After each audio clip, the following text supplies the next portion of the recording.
মনে হয় না সাকিব আল হাসান নায়ক হতে পারবে। ওনার পরিচয় আপনারা আমাকে নতুন করে দিতে হবে না। বিজ্ঞাপন আর আপনার মানে বিগ স্ক্রিন সিনেমা কখনোই এক না। He is a allrounder, I know him, but সব কিছুই কঠিন আসলে। আরামের বাইরে আপনি যেটাই করবেন, ঘরের বাইরে গিয়ে যে কাজ, সেটা তো আসলে সম্পূর্ণই কঠিন। প্রতিটার প্রতিভা ডিফারেন্ট। খেলার প্রতিভাটা একরকম, অ্যাক্টিংয়ের প্রতিভাটা আমি মনে করি খেলার চেয়ে, খেলা মাঠে খেলছে এনার্জি অনেক বেশি প্রয়োজন, অনেক স্ট্যামিনা দরকার। কিন্তু অ্যাক্টিংয়ের ক্ষেত্রে আসলে আমার মনে হয় একটু টাফ, কারণ অ্যাক্টিংয়ে একটা মানুষকে ডিফারেন্ট রোল প্লে করতে হয় এবং ডিফারেন্টভাবে নিজেকে প্রেজেন্ট করতে হয়। এক একজন মানুষের মন খারাপ থাকলেও যদি তার অ্যাক্টিং করতে হয়, সেখানে হ্যাপিনেসে সেটা করতে হয়।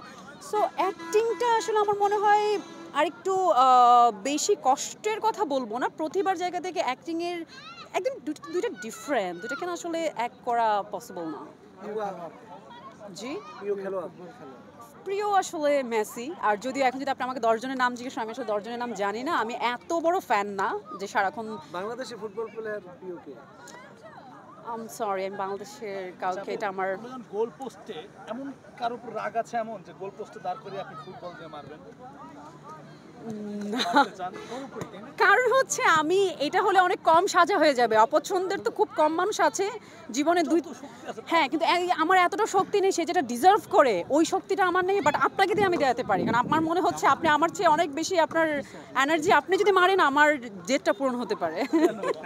ক্রিকেটের মধ্যে বাংলাদেশের যদি হয়, ডেফিনেটলি বাংলাদেশ ফার্স্ট আসতেছে। সো বাংলাদেশের মধ্যে আসলে সাকিব আল হাসান, মাশরাফি বিন মুর্তজা আগে মানে খুব ভালো লাগতো ওনাকে। তারপর আর আছে তো অনেকেই, সবাইকে ভালো লাগে, সবাই তো ভালো খেলছে, দেশের জন্য করছে। সিনেমায় আসতে চাই, কি বলবেন? হ্যাঁ, রিয়েলি একটা ইন্টারভিউতে বলছে আপনি কি তার নায়িকা হতে চান? আই ডোন্ট থিঙ্ক সো উনি খুব ভালো অ্যাক্টিং করবে, বিকজ অ্যাক্টিংয়ের বিজ্ঞাপন আর আপনার মানে বিগ স্ক্রিন সিনেমা কখনোই এক না। ওকে, সবকিছু পারে, সেটা খেলার ক্ষেত্রে হতে পারে, বাট অ্যাক্টিং ক্ষেত্রে আম সরি, আমার মনে হয় না সাকিব আল হাসান নায়ক হতে পারবে। সবকিছুই পারে। ওকে, মেবি, বাট তাহলে আমরা অপেক্ষা করি, দেখি তার।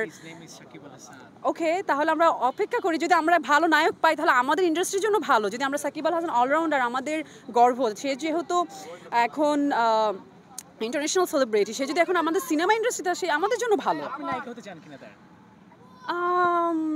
না, হতে চাই না।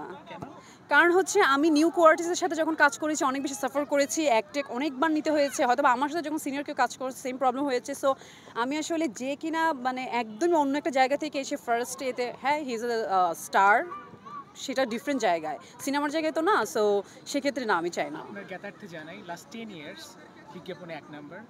ইনফ্যাক্ট ওনার পরিচয় আপনারা আমাকে নতুন করে দিতে হবে না। He is a allrounder, I know him, but আপনি আমাকে জিজ্ঞেস করে যদি সে সিনেমার হিরো হয় সেক্ষেত্রে কি? সো আমার কাছে মনে হয় না সিনেমার হিরো ক্ষেত্রে ওনাকে আমি দেখেছি, ওনার বিজ্ঞাপনে দেখেছি উনি অ্যাক্টিং করে, ওনার অনেক বিজ্ঞাপনে দেখা হয়েছে, বাট আমার মনে হয়নি যে উনি সিনেমার হিরোর জন্য পারফেক্ট। মেবি সে ভালো করবে, কারণ আমাদের নিজেদের প্রতিভা নিজে জানি। সো মেবি উনি ভালো করবে। So hope for the best, উনি আসুক, আমরা চাই সিনেমায় আসলে আমাদের সিনেমার উন্নতি হবে, আরও অনেক মেয়েরা তখন তার যে ফ্যানরা আছে তারাও নায়িকা হতে আসবে। সো আমাদের ইন্ডাস্ট্রিতে নতুন নায়ক নায়িকাও অনেক দরকার। অবশ্যই দেওয়া উচিত। আপনি কেন অভিনয় করতে চান? অভিনয় করতে চাই না, একদিক হচ্ছে উনি অনেক বড় স্টার, হচ্ছে ইন্টারন্যাশনাল লেভেলের star as a player, but অ্যাক্টিংয়ের ক্ষেত্রে আসলে জিনিসটা কি হবে আমি জানি না, আমি সেজন্য বললাম।